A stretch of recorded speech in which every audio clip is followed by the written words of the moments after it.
اعوذ باللہ من الشیطان الرجیم، بسم اللہ الرحمن الرحیم۔ ماہ شعبان کا چاند نظر آ گیا۔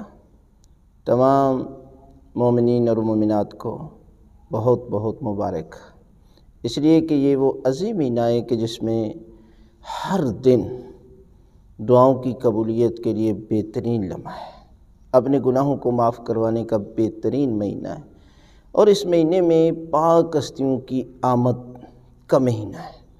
یہ سمجھ لیں یکم حضرت زینب سلام اللہ علیہ، اور 3 شعبان حضرت امام حسین علیہ السلام جوانان جنت کے سردار، 4 شعبان باب الحوائج حضرت عباس علمدار علیہ السلام، 5 حضرت امام علی زین العابدین علیہ السلام، اور 7 کو حضرت قاسم، اور اسی طرح حضرت علی اکبر، اور 15 شعبان حضرت امام مہدی آخر الزمان علیہ السلام کی ولادت کا مہینہ۔ یعنی ایک ایک لمحہ یاد خدا میں گزارنے کا بہترین مہینہ ہے۔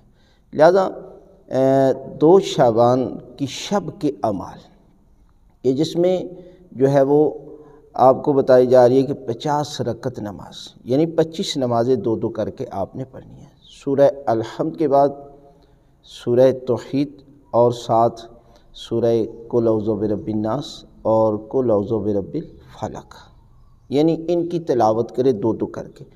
اور اگر آپ یہ نہیں پڑھ سکتے تو 2 رکعت نماز ہی پڑھ لیں، جس میں سورہ الحمد کے بعد 11 مرتبہ سورہ توحید ہے۔ جس طرح آپ کو ماہ شعبان کے چاند دیکھ کر پہلی شب کی نماز تھی، اسی طرح آپ دوسری شب میں بھی اگر 50 رکعت نماز نہیں پڑھتے تو اس کا اجر اور اس کا ثواب کتنا ہے؟